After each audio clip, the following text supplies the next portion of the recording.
ನೋಡಲ್ಲಿ ಉಳುವ ಯೋಗಿಯ ನೋಡಲ್ಲಿ ಉಳುವ ಯೋಗಿಯ ನೋಡಲ್ಲಿ. ನನ್ ಸೋಷಿ ಬಂದೇ ಬಿಟ್ಟ ನನ್ನ ಮೈದುನ.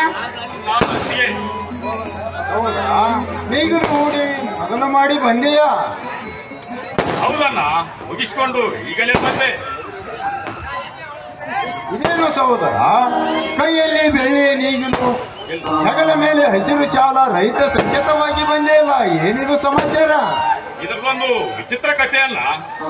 ಸೂರ್ಯೋದಯಕ್ಕೆ ಸರಿಯಾಗಿ ಅನ್ನ ಮೊಸರು ನೈವೇದ್ಯ ಮಾಡಿ ನೇಗಿಲು ಪ್ರಾರಂಭಿಸಿದಾಗ ಭೂತಾಯಿ ಶರಣೆಂದು ಒಂದು ತಿರುವು ಹೋಗಿ ಬರುವಾಗ ನೇಗಿಲ ಮನೆಗೆ ತಾಕಿ ಒಂದು ಹಂಡೆ ಎದ್ದಿತಲ್ಲ.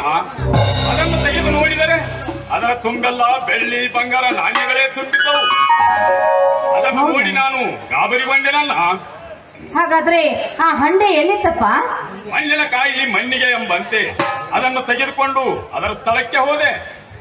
ಅದರ ಸ್ಥಳ ಅಂದರೆ ಎಲ್ಲಿ ಸಹೋದರ? ನನಗೊಂದು ಅರ್ಥ ಆಗ್ತಿಲ್ಲ. ನಾವು ಖರೀದಿ ಮಾಡಿದ್ದು ಚಿನ್ನದ ಹಂಡೆ ಅಲ್ಲ, ಹೊಲ ಮಾತ್ರ ಎಂದು ನಮಗೆ ಹೊಲ ಕೊಟ್ಟವನ ಕಡೆಗೆ ಹೋಗಿದ್ದೆ. ಅದನ್ನು ಆ ಧರ್ಮವಂತನು ತೆಗೆದುಕೊಳ್ಳಲಿಲ್ಲ. ಅಯ್ಯೋ ಶಿವ ಶಿವ, ಏನೆಂದು ನುಡಿದನಪ್ಪ ಧರ್ಮವಂತ?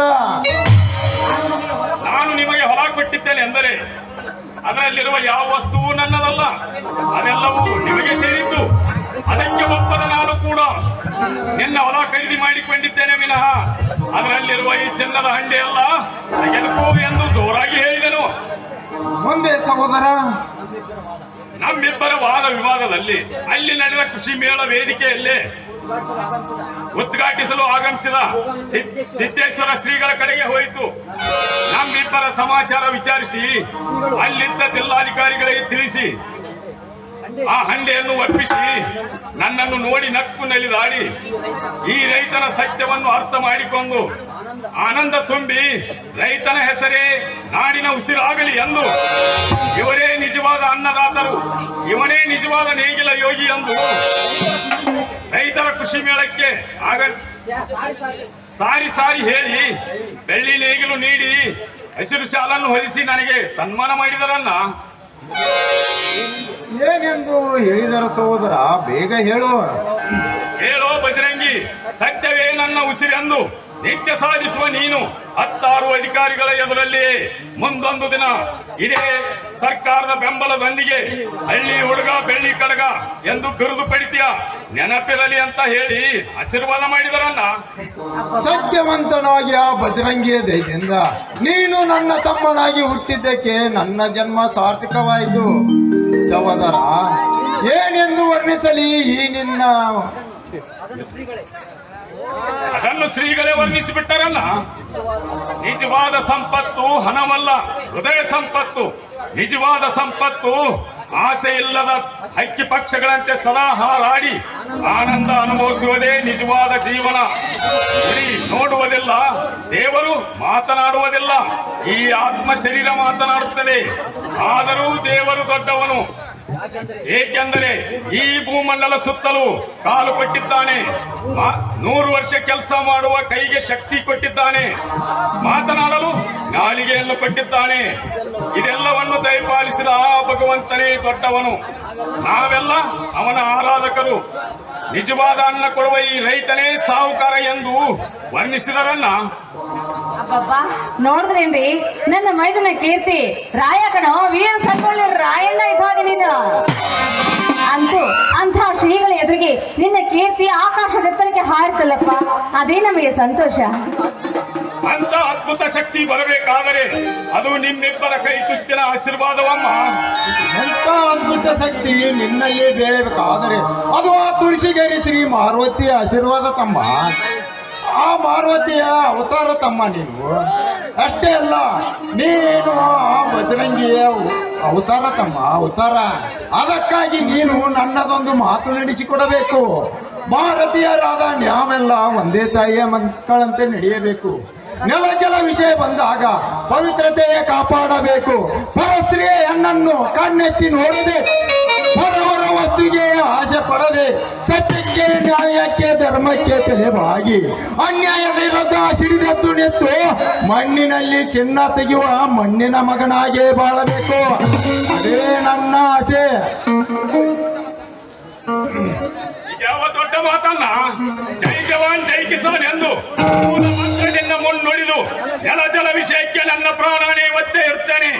ಕಾಮಿನಿ ಕಾಂಚನ ನನ್ನ ಕಾಲ್ ಕೆಳಗೆ ಹಾಕಿ ತುಳಿದು ಪರಸ್ತ್ರೀಯ ಹೆಣ್ಣನ್ನು ನನ್ನ ತಾಯಿಯಂತೆ ನೋಡುತ್ತೇನೆ.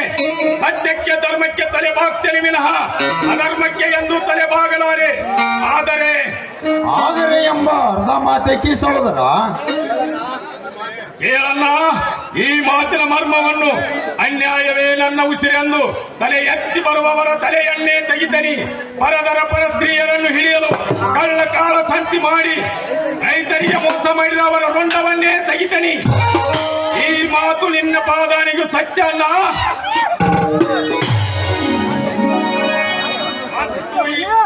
ಮತ್ತು ಈ ಪವಿತ್ರ ಮಣ್ಣಿನ ಮೇಲಾನೆ. ಮೆಚ್ಚಿದೆ ಸಹೋದರ ಈ ನಿನ್ನ ನಿಚ್ಚಳವಾದ ಮಾತಿಗೆ. ಎಲ್ಲ ಜನರು ಮೆಚ್ಚುವಂಗ ನನ್ನನ್ನು ಬಿಗಿದಪ್ಪಿಕೊಂಡು ಒಂದು ಹಾಡನ್ನು ಹಾಡುವ. ಹೌದಪ್ಪ, ಈ ನಿನ್ನ ಕೀರ್ತಿಯ ಸಂಭ್ರಮಕ್ಕೆ ಎಲ್ಲರ ಜೊತೆ ಸೇರಿ ಹಾಡಿದಾಗಲೇ ಮನಸ್ಸಿಗೆ ನೆಮ್ಮದಿ ಸಿಗೋದು. ಬಾ ರಾಜ, ಕೈತಾರೋ ಶುರುವಾಗ್ಲಿ. ಎಲ್ಲ ನೀನೆ ತಾಯಿಗೆ ಎಲ್ಲೆಲ್ಲೂ ನಿನ್ನ ಛಾಯೆ ಅಮ್ಮ ಮಲ್ಲಮ್ಮ ಅಮ್ಮ ಮಲ್ಲಮ್ಮ ಎಲ್ಲ ನಿನ್ನ ಮಾಯೆ ನಮ್ಮೆಲ್ಲರನ್ನು ತಾಯೆ ಅಮ್ಮ ಮಲ್ಲಮ್ಮ ಬೆಳ್ಳಿನ ತಾಯಿಗೆ ಗಾಳಿ ಮಾಡು ಬೆಳ್ಳಗಾಲಿಗೆ ಜೀವಗಳಿಗೆ ಅಮ್ಮ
ನಾಳೆ ಹೆಂಡತಿ ಕಥೆ ಏನು ಅಂತ ದೇವ್ರೇ ದೇವ್ರೇ, ಊರಲ್ಲಿರೋ ಹುಡುಗಿಯರ ಕಣ್ಣು ನನ್ನ ಮೈದನಿಗೆ ತಾಕದೇ ಇರಪ್ಪ. ಹುಷಾರಾಗಿರ್ಬೇಕ್ರಿ, ಹುಷಾರಾಗಿರ್ಬೇಕು. ಹೊಟ್ಟೆ ಹಸುವಾಗುತ್ತಿದೆ. ಹೌದು, ನೀವು ತಮ್ಮನಿಗಿಂತ ಹೆಚ್ಚಿಗೆ ಕೊಡೋರು, ನೀವು ಹೊಟ್ಟೆ ಹಸಿರ್ಬೇಕಲ್ಲ ಪಾಪ. ಬರೀ ಬಿಸಿ ಬಿಸಿ ಯಾಕೆ ಗಸಗಸೆ ಪಾಯಸ ಮಾಡ್ತೀನಿ. ನೆದರ್ ತೆಗಿ, ನಂತರ ಊಟ ಬಡಿಸು. ನೆದರ್ ತೆಗಿಬೇಕಾ? ಒಂದ್ ನಿಮಿಷ. ಹಾ,